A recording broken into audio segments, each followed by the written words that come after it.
नमस्कार. भारतीय घरांमध्ये संध्याकाळी दिवा लावणं ही किती सुंदर आणि रोजची सवय आहे ना? पण तुम्हाला माहितीये का, जर हाच दिवा आपण थोड्या चुकीच्या पद्धतीने लावला, तर नकळतपणे घरात सकारात्मकतेऐवजी नकारात्मक ऊर्जा येऊ शकते? हो, अगदी खरंय. या साध्याशा प्रक्रियेमागं एक अतिशय सखोल असं शास्त्र दडलंय. चला तर मग आजच्या ह्या सेशनमध्ये आपण संध्याकाळच्या दिव्याचं हेच पवित्र शास्त्र आणि त्याचे अगदी अचूक नियम सविस्तरपणे समजून घेऊया. आता इथे सगळ्यात मोठा प्रश्न हा आहे की आपण जो रोज संध्याकाळी दिवा लावतोय तो खरोखरच योग्य पद्धतीने लावला जातोय का? म्हणजे दैनंदिन जीवनातली ही अगदी साधी वाटणारी कृती खरोखरच वास्तू आणि ज्योतिषशास्त्राच्या कडक नियमांमध्ये बसते का? कारण बघा, या छोट्याशा नियमांमध्ये या दिव्याचे खरे फायदे आणि आपल्या घराची समृद्धी लपलेली आहे. तर आज आपण ह्या 5 प्रमुख गोष्टींवर लक्ष केंद्रित करणार आहोत. एक म्हणजे दिव्यामागचं मूळ कारण, दुसरं योग्य वेळ आणि स्वच्छता, तिसरं इंधनाची निवड, चौथं वास्तूनुसार योग्य दिशा आणि पाचवं समृद्धीसाठीचे खास मंत्र. सुरुवात करूया पहिल्या आणि सर्वात महत्त्वाच्या मुद्द्यापासून, दिव्यामागील कारण, अंधार आणि नकारात्मकता दूर करणे. आता बघा, आपल्या संस्कृतीत संध्याकाळचा दिवा काही फक्त उजेड देण्यासाठी लावला जात नाही. त्यामागचा हेतू खूप मोठा आहे. तो अंधार आणि घरातली नकारात्मक ऊर्जा अक्षरशः नष्ट करतो. अशी ठाम मान्यता आहे की संध्याकाळी दिवा लावल्यामुळे माता लक्ष्मी साक्षात घरात प्रवेश करते आणि आपल्यासोबत संपत्ती, समृद्धी घेऊन येते. आणि एवढंच नाही, तर हा दिवा जीवनातील गरिबी, रोग आणि दुःख दूर करण्याचं काम करतो. दिव्याची ती शांत ज्योत म्हणजे आपल्या वैयक्तिक प्रगतीचं प्रतीक आहे. थोडक्यात सांगायचं तर हा दिवा म्हणजे वाईट शक्तींना घराबाहेर रोखणारी एक अभेद्य आध्यात्मिक भिंतच आहे. आता वळूया दुसऱ्या भागाकडे, वेळ आणि स्वच्छता, पवित्र वातावरण निर्मिती. नुसता दिवा लावणं पुरेसं नाहीये, त्यासाठी वेळ अचूक असायला हवी. धार्मिक मान्यतेनुसार सूर्यास्तानंतर जी लगेचची वेळ असते ना, तिला प्रदोष काळ असं म्हणतात. ही वेळ पूजा आणि देवाच्या स्मरणासाठी अत्यंत शुभ मानली जाते. याच वेळेत घरात दिवा लावल्याने वातावरण एकदम शुद्ध होतं आणि सकारात्मक ऊर्जा टिकून राहते. एक गोष्ट लक्षात घ्या, काही विशेष उपवास किंवा उत्सव सोडले तर रात्री अगदी उशिरा दिवा लावणं शास्त्रात अजिबात योग्य मानलं जात नाही. त्यामुळे सूर्यास्त होताच किंवा त्यानंतर थोड्याच वेळात दिवा लावणं हा एक अत्यंत महत्त्वाचा नियम आहे. आणि हो, वेळेतकीच आणखी एक गोष्ट महत्त्वाची आहे, ती म्हणजे स्वच्छता. दिवा लावण्यापूर्वी ती जागा स्वच्छ करणं हे मस्ट आहे. समजा आपण अस्वच्छ ठिकाणी दिवा लावला तर काय होईल? तर तो शुभऐवजी अशुभ परिणाम देऊ शकतो. घरात सकारात्मक ऊर्जेऐवजी नकारात्मक ऊर्जा येऊ शकते. विशेषतः आपल्या घरच्या मंदिरात किंवा देव्हाऱ्यात दिवा लावताना स्वच्छतेची अतिशय काटेकोरपणे काळजी घेतलीच पाहिजे. आपला पुढचा मुद्दा आहे योग्य इंधनाची निवड. तूप की तेल? स्वच्छता आणि वेळेचे नियम आपण पाहिले, पण आता एक अगदी प्रॅक्टिकल प्रश्न येतो. दिवामध्ये नक्की काय वापरायचं?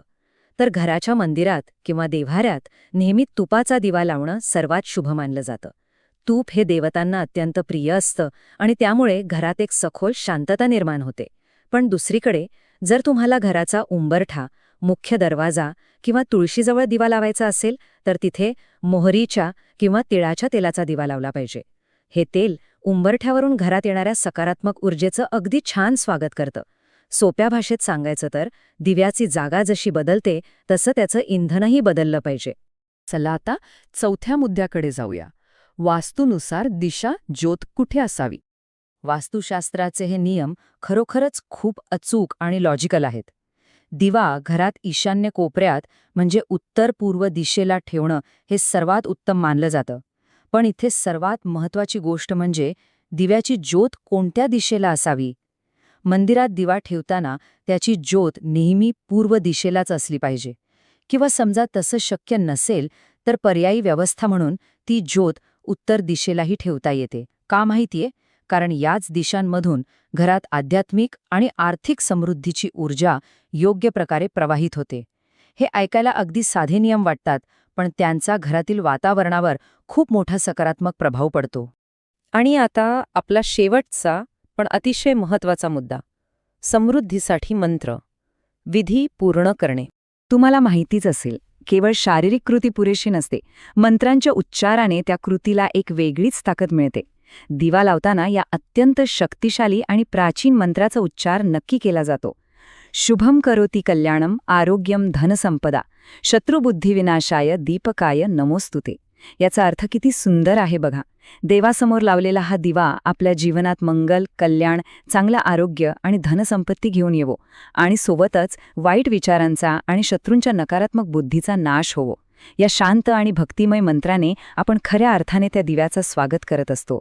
यासोबतच शास्त्रात आणखी एका सुंदर मंत्राचा उल्लेख आहे. दीपो ज्योती परमब्रह्म दीपो ज्योतिर्जनार्दनः दीपो हरतु मे पापम संध्या दीपो नमस्तुते. हा मंत्र आपल्याला सांगतो की दिव्याची ज्योत हेच परब्रह्म आहे आणि तीच या संपूर्ण जगाचं पालनपोषण करणारी शक्ती आहे. संध्याकाळचा हा दिवा सर्व पापांचा नाश करो अशी मनापासून प्रार्थना यातून केली जाते.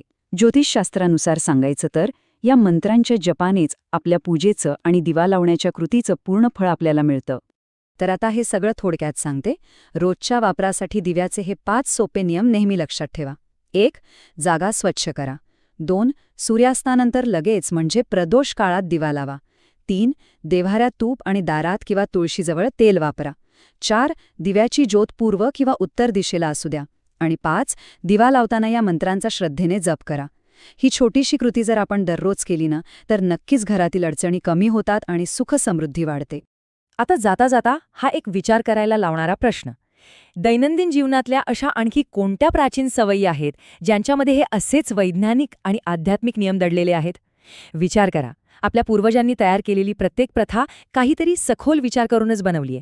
मला खात्री आहे की आजच्या या माहितीमुळे तुम्हाला अशा इतर परंपरांमागील शास्त्र शोधण्याची नक्कीच प्रेरणा मिळाली असेल. या प्रवासात माझ्यासोबत राहिल्याबद्दल खूप खूप धन्यवाद.